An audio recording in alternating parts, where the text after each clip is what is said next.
The year is 1952. Dwight Eisenhower is elected president, and Richard Nixon is his vice president.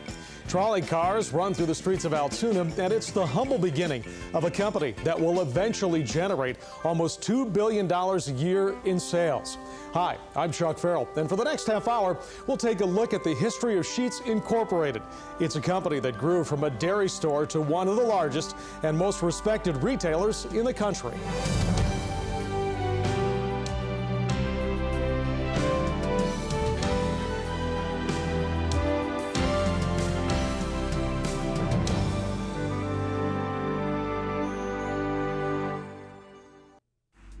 The roots of Sheetz actually start with Bob's parents, Gerald and Kathleen Sheetz, who operated 5 Sheetz dairy stores.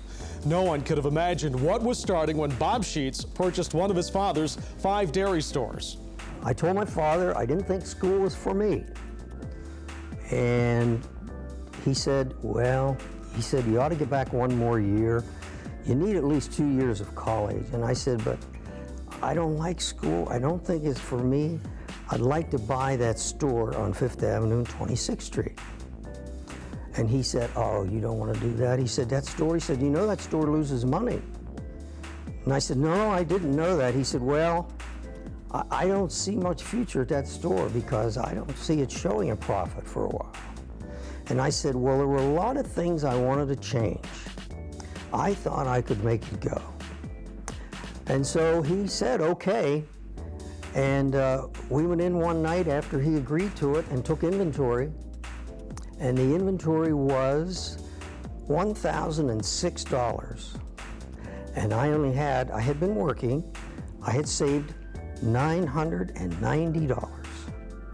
And he said, just give me the $900, you keep the $90 to put in a cash register for change the next day.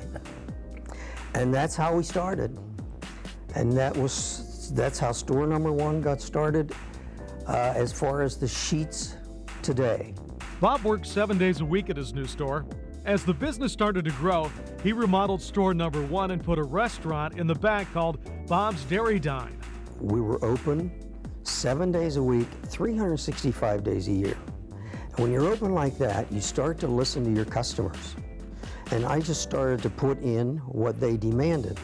Little by little, we went to groceries, more snacks, and being open until midnight, you brought in a different clientele. You got it people that the supermarkets were closing probably at 7 o'clock in the evening. So I had 5 hours there where I was the only game in town. And gradually, whatever they wanted, I tried to inventory it one way or another till I would run out of space. And it just kept leading to let's expand further, which meant more stores. When we come back, we'll take a look at how the growth begins.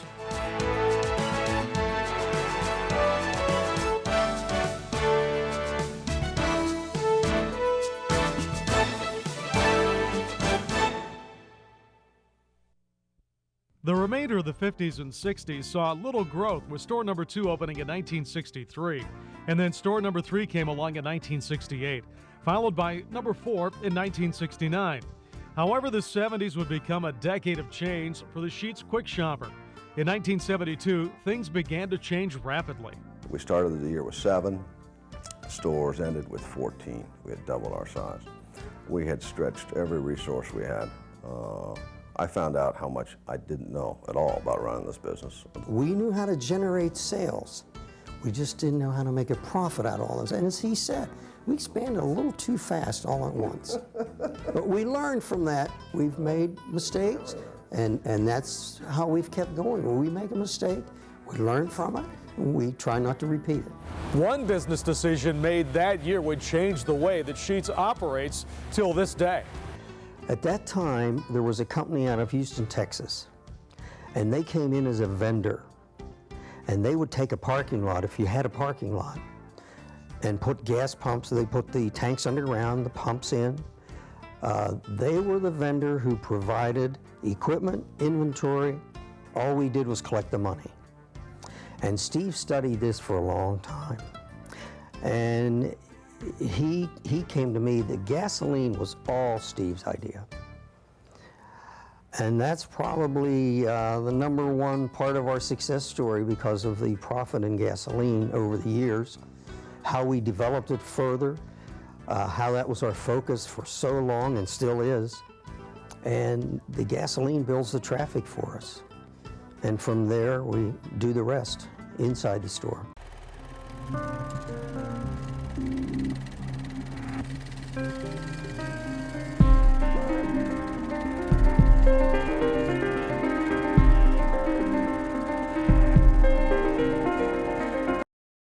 We made 3 cents a gallon, and it didn't cost us anything. And we started that way, and it brought in customers. I think we noticed that from the first installation, it increased our inside customers. It increased our inside customers about 20%. Gas continued to be a driving force behind the growth of Sheetz well into the early 80s when the 100th store was opened. That was the big change in the 80s for us, which Right. we really started to develop and learn the gas business.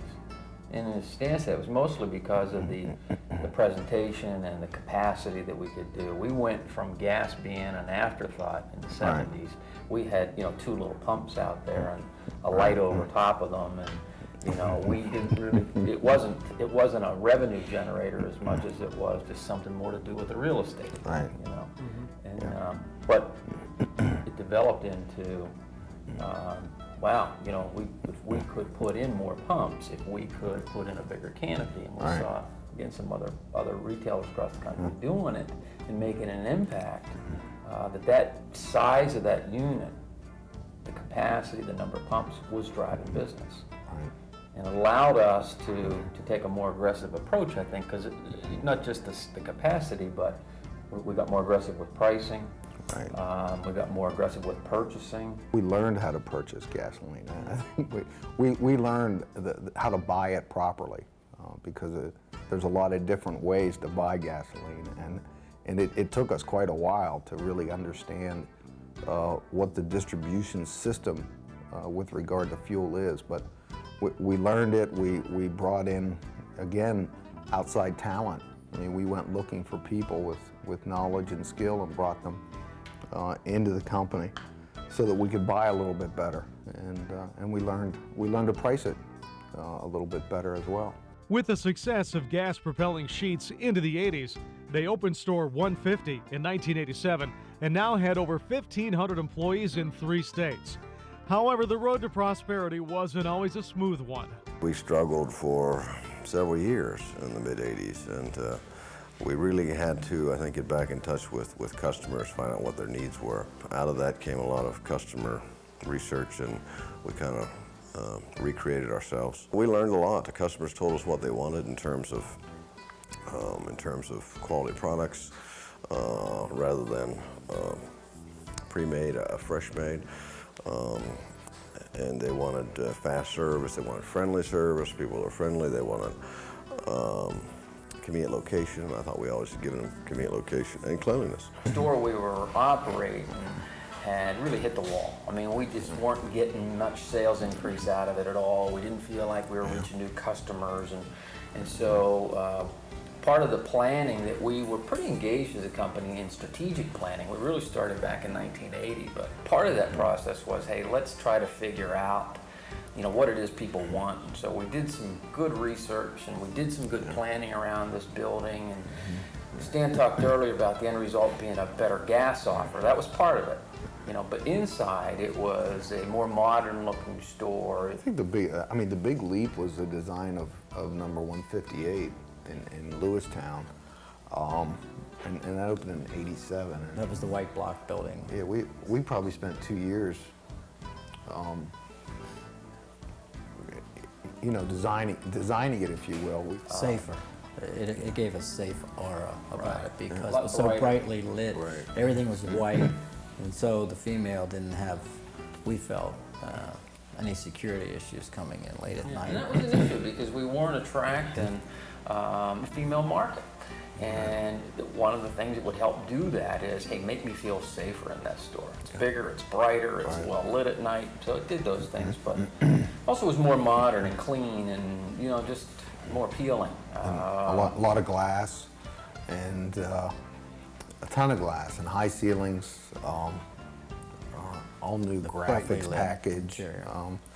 I think over the years we kind of looked at our older stores and said, you know, they look like a convenience store, and we wanted to do something different. As the 90s dawned, the new store designs were working. Total sales were up, with an increase in inside store sales leading the way. Food sales were helping drive that increase, with MTOs now available in over 100 stores. The beginning of the food business, if you go back to old number one, and I don't know if Bob mentioned this, but I mean, he had a lunch counter at old number one, so it's kind of, yeah, he was a chef, right? He and Aunt Bess, but you know, it's been a 50-year cycle, but now we're kind of headed back into food. That's true. I started the year I was born, 52. So. Right. Now we're serving 50 million meals a year instead of 50 a week. When we come back, we'll take a look at the secret of Sheetz' success.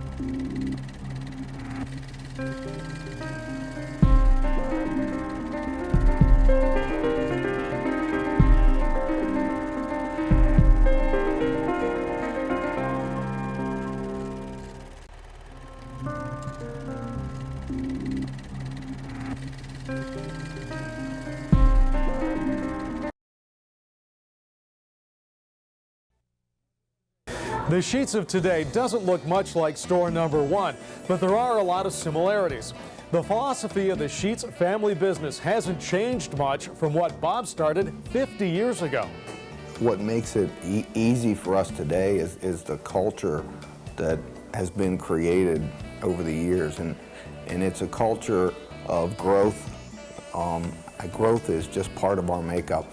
I think all of us family members, as well as non-family members who are involved in the company, just realize that when you come to Sheetz, you're going to be part of growth. It doesn't feel like an obligation. It doesn't feel like a necessity. We're just driven to grow because that is our history, that's our culture, and it's just something we want to do. The focus on the customer is as important today as it was 50 years ago. That's the biggest thing that we learned, that I learned very early. Give them what they want and they'll come back. You can't live off of one-stop shoppers. You need repeat customers. And if you take good care of them, they do come back. We work all the time to do something to change the perception of the customer. As you said, when they see us with the gas pumps and the canopy out front, the first perception is a gas station with an attendant inside that has dirty, greasy hands. And we have tried hard to get away from that. Number one, I mean, convenience stores across the nation don't have that great reputation of being safe, being brightly lit, being bright. And nor do, a lot of them are perceived as one or two-man operations, meaning there's only one or two. And it's common to go to a Sheetz and see 6 or 7 people working at lunchtime, particularly. So yeah, we've struggled with that concept. Do we want to be known as a convenience store, or do we want to be something else? How can we leave that industry? How can we separate ourselves from convenience store? Because it does come with some negative connotations, a lot of negative baggage, as we'd like to say. People think convenience stores have a lower quality person behind the counter. They have, they're dirtier. They have high prices, low quality food, and we said we're not any of those things. You know, we created a store that proved that we're not any of those things. I think ultimately we look at it and say if people will start referring to us as a Sheetz store instead of a convenience store, it says to us that our brand or our brand name has made an impact on the public, and that is what we're trying to do. But we struggle in new market areas to try and get people to understand really what we are, what we offer, and what we can do for them. We all go out and we visit stores, we spend time in the stores, we spend time among the customers and among our employees just to get a feel and to understand what is going on in the business and to understand how our people in the field are actually managing and running their stores day to day, understanding the issues that they face, and trying to understand the issues that the customers are facing, because you look at the customers we have and the demographics are huge, from age 0 to 100 years old, and they all kind of act differently with regard to the needs or services that they want from our stores. And we've got to continuously be aware of that, whether it's Generation X or Generation Y or the baby boomers, which we're a part of. We all we use our facilities a little bit differently. And we have got to react to the needs of all of the constituents that are using our facilities. The employees are a critical part of the success of Sheetz.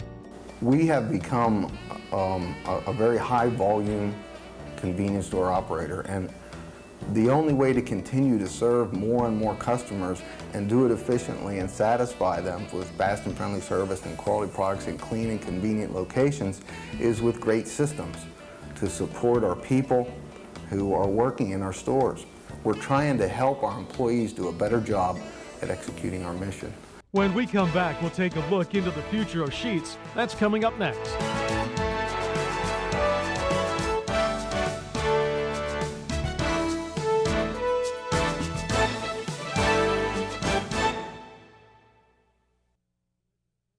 Sheetz' commitment to the community has always been an important part of their success. That started many years ago. That was a culture in our family. Growing up with our mother and father, our grandfather, they were always heavy contributors to the church. And it will continue to be an important part of the future. I think we end up giving what our people are passionate about. We've been passionate about sports and teamwork. Our people became very passionate about Special Olympics and about Sheetz Family Christmas, taking kids shopping. And, the donations, I think, and what we do for people or community is not really about us. It's about what people have a passion for, what our people have a passion for, and they've done a great job with that.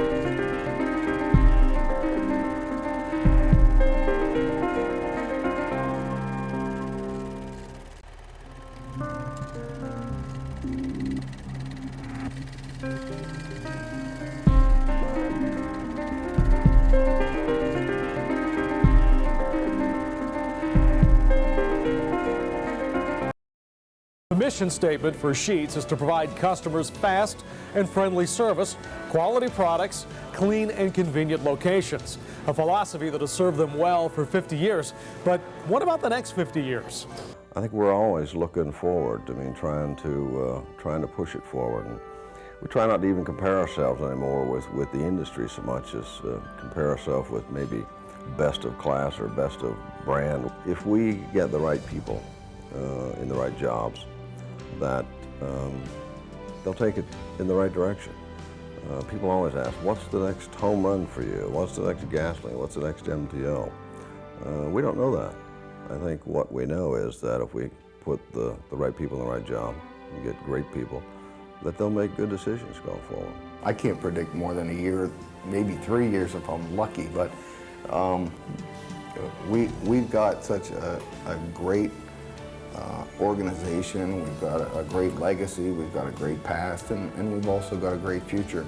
And the future, I think, is made up of a lot of things that have come from the past, which is growth. Growth is a part of our culture, it's a part of this company, and our goal is to continue to grow at 10% per year in number of units, and that will probably push us to expand geographically, to open more stores a little bit further away from Altoona, which again, that goes right back to the past. We started in Altoona. The first 8 or 9 stores were in Altoona, and we slowly left town. We continue to spread out and get further away from our home base, but hopefully we're showing those people in the new areas where we're operating what Sheetz is all about. And our customers have responded well, our employees have responded well. We continue to grow, we continue to provide growth opportunities for the people at Sheetz. And as long as we grow, and as long as we meaning the family members and the executive management of the company, continue to have fun and continue to enjoy coming to work, and of course remain profitable, because we have got to remain profitable to continue to grow. I don't see an end to it, and I don't see a magical number out there. I mean, Bob had a magic number of 100. I don't necessarily have a magic number, except we can grow and we can provide more people, at least in the Northeast or the Mid-Atlantic, with the opportunity to shop at Sheetz. We have got to continue to be in the field. We've got to continue to spend time with customers and with employees. Steve has recently started a new initiative going back to the customer, talking to the customers in a very intense way, and doing customer research to try to once again design this store that we want to build. It might be 3 years from now, it might be 5 years from now, but the intensity of his focus on that customer and that experience is going to result in a major change at Sheetz. It's going to result in a major new store design. It'll probably result in the way we operate the company, and it'll certainly result in a change in the products that we offer. But you know, that kind of thing is something that just goes back to our culture. It's innovation. Go back to your roots, go back, find out what works, talk to the customer, listen to the customer, and react to the customer. One man has seen the company grow from one store to a corporation with 275 locations and over 8,000 employees. Bob Sheetz has been there since the beginning. He understands Sheetz Incorporated is as much about the family name as it is about growth. We have so much talent within the family, and it seems to just keep coming. Our children of my brothers, their children are in the business now, coming on strong. I have grandchildren that are coming on. They're just high school now and early college.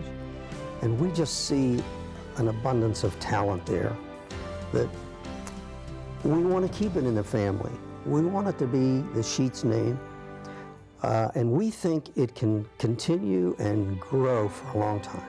We hope you've enjoyed our look at a local success story, one that is certain to add many chapters in the future.